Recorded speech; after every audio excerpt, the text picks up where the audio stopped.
롯데롯데 이럴 때 보면은 50만 호 건설 뭐 이런 거 하잖아요. 헌재 역사상 가장 부끄러운 판결이 아닐까 싶은데요. 이게 부동산 대책으로 나온다든지 아니면 지금 이전이 안 된 기관들은 그런 나름대로 이유가 있었던 것인데 부동산 대책으로 보신다는 거예요. 약속을 안 지킨 것에 대해서는 부끄러움이 없으시네요.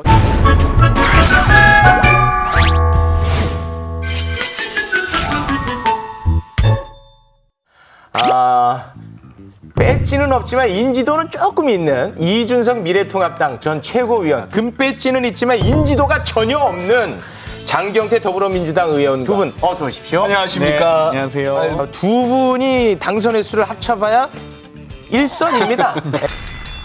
먼저 김태년 원내대표가 써올린 내용부터 함께 살펴보겠습니다.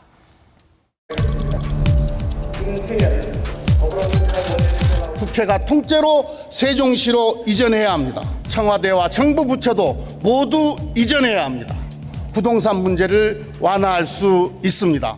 지역 균형 발전을 이유로 행정 수도를 이전해야 된다. 이제 간단하게 얘기하면은 국회와 청와대 세종시로 옮기자 뭐 이런 얘기인 것 같은데 두 분 여기에 대해서 어떤 생각을 갖고 있는지 함께 좀 알아보도록 하겠습니다.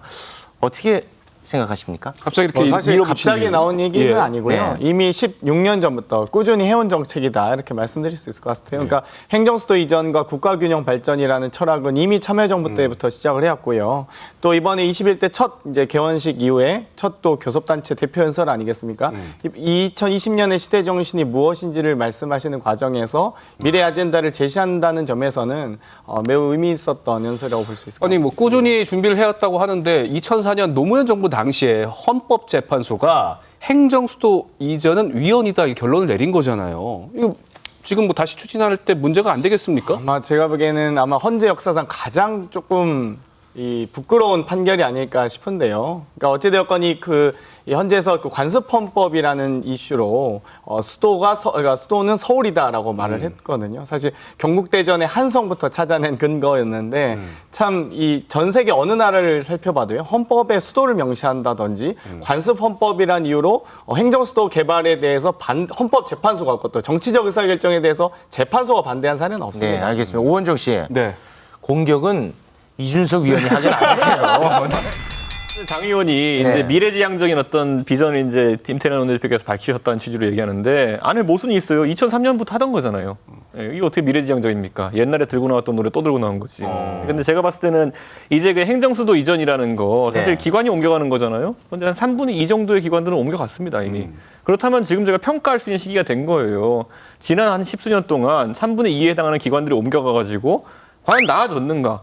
과연 뭐 지금 이미 세종시 3분의 2 정도의 이제 부처가 가 있는데 그렇다면은 뭐 지방 분권이 된 거, 뭐 균형 발전이 된 것이냐?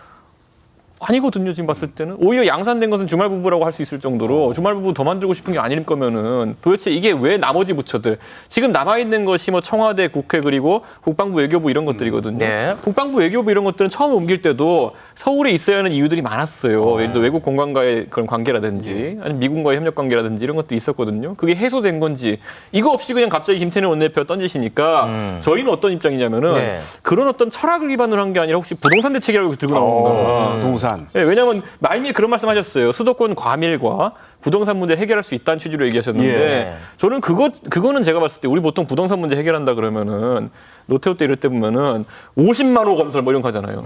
공급. 네, 공급으로 해결하는 방식은 그런 식인데 지금은 과밀 해소해가지고 예를 들어 지금은 뭐 다 이전한다 해도 청와대랑 국회 동시에 이전한다 해도 제 생각엔 4,5천 명 빠지기 힘들거든요. 네. 뭐 물론 파생되는 것까지 해가지고 주택 공급난을 줄일 정도의 그런 어떤 부동산 대책은 될 수 없다. 그런데 이런 얘기 하시는 거 보니까 아 그래도 여당 원내대표인데 뭔가 좀 있는 얘기 할 줄 알았는데 정책이 궁한 건 아니었으면 좋겠다. 근데 어찌됐든 행정수도 이전에 대해서 약간 반대되는 말씀을 하신 것 같은데 이게 당론인가요?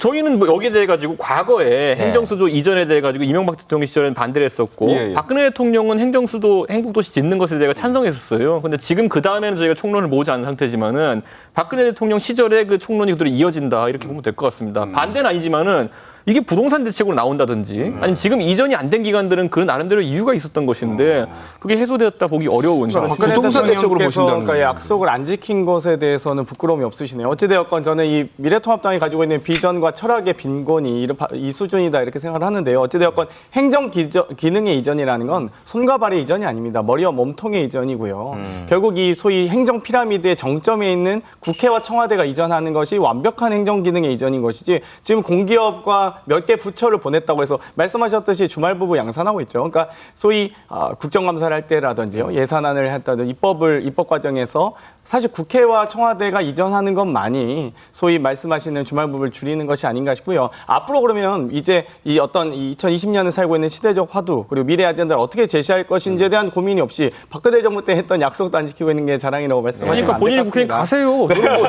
저랑 아무 상관없어요. 가세요.